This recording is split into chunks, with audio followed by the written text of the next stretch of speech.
How do you feel being the greatest roster reviewer ever? Well, thank you for the compliment.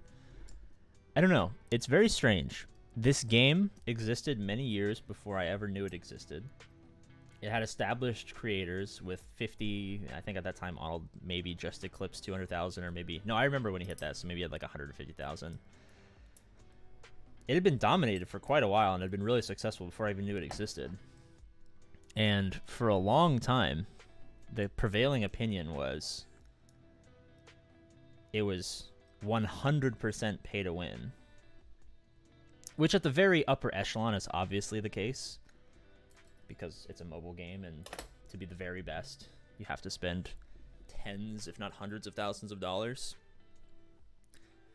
But I had a very weirdly niche desire to be really good and to not spend any money. And so I spent, no joke, more than a full working day every day for years playing, talking about, thinking about the game, and discovering that what had been told to me in YouTube videos and by other people in guilds and in Discords and in Reddit wasn't true. And you could, I don't want to say easily because it required immense foresight, planning, and otherworldly discipline that I cannot myself apply in my own life. If I had my same Galaxy of Heroes discipline in my real life, I'd be like a fucking 7-foot chiseled Giga Chad billionaire playboy philanthropist Iron Man. And unfortunately I'm none of those things, but I realized that with just even a basic amount of understanding of, one, how the game worked, two, how CG thought about things through many, many, many hours of talking to them and playing the game and researching the path and just knowing unfortunately knowing what was coming was a big help. And adding all those things together, it became kind of easy to make someone who was awful at the game really, really good. And it was kind of the only part of this game that I ever really loved. I love GAC. I love playing GAC, but more than that, I love thinking about GACs prior to when they happen. It's the difference between strategy and tactics. It's tactics are in the field fighting, and strategy is the overall game plan for the whole war. And I've always loved the long-term big picture strategy aspect of this game, the resource management, the roster building, all that stuff, more than the tactics.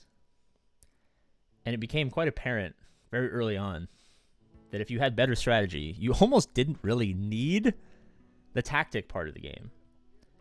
And prior to money-based matchmaking, when we were on 100, 150 win streak, I don't remember what it was. I have to go back and look at my old live streams. I had a counter as they went up. Fuck, they're all unlisted. I'd have to actually scroll so fucking far to find them, but this was years ago. But it got to the point where I had beaten the game, and I was on the border. I was on the edge. I was still gaining 1,000, 2,000, 3,000 subscribers a month at that point. I was on the top of the world, but I'd beaten the game. There was no other hill left to climb because it was impossible. It was literally impossible to lose.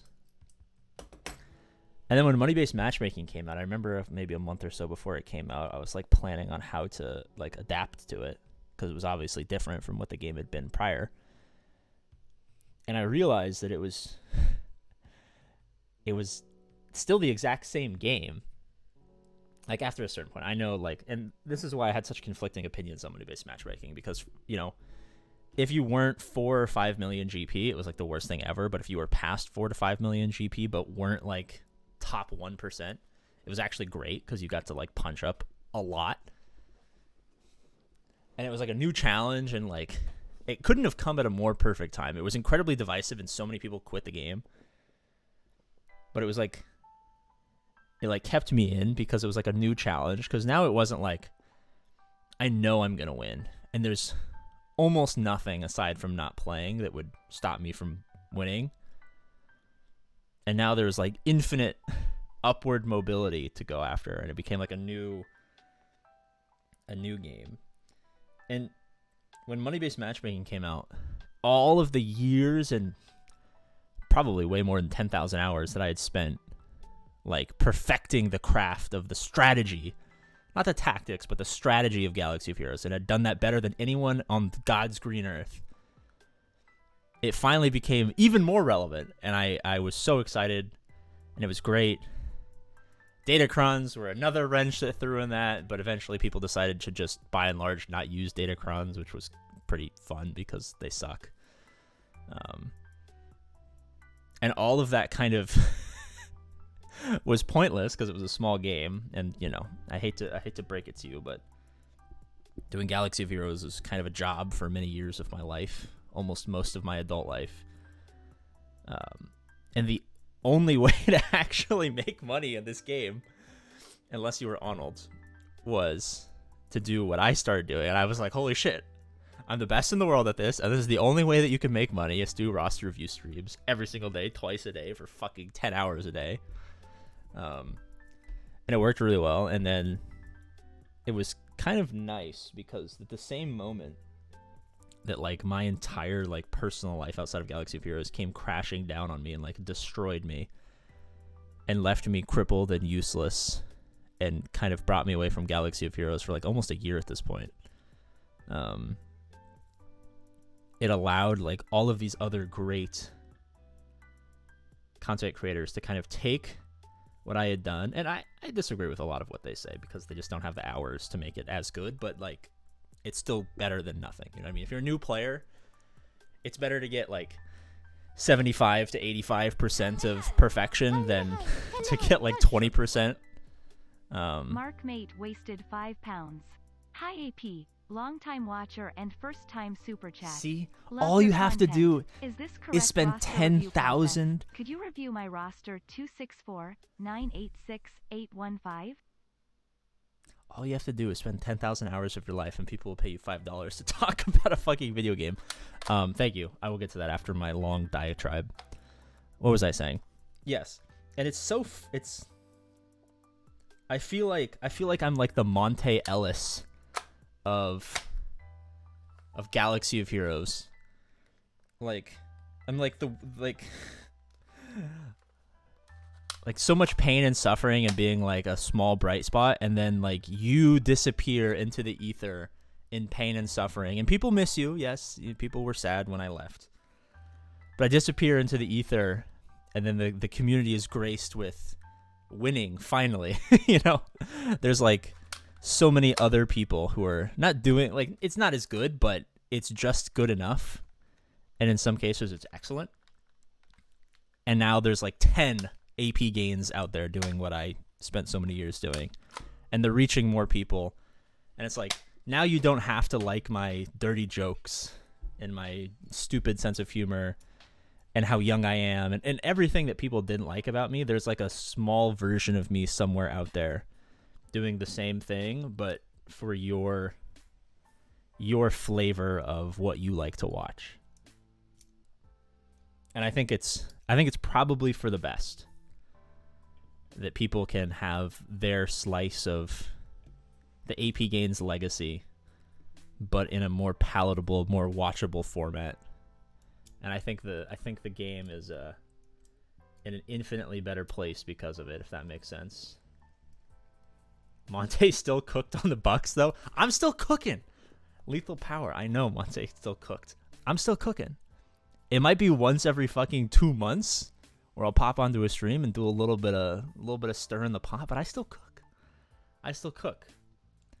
And I think the cube was like the next evolution to where I can like have all of the hours that I put into this that no one will ever be able to match live on, even if I can't live on in the tool, so that future generations of cows. Sounds so stupid. I'm trying to make like analogies on top of analogies on top of analogies.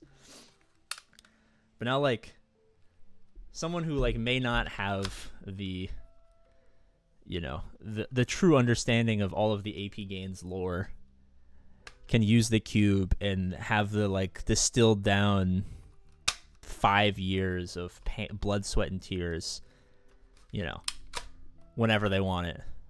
For $5 on the Patreon. Join the Patreon. Go to settings, go to apps or connections. I don't know what it's called anymore.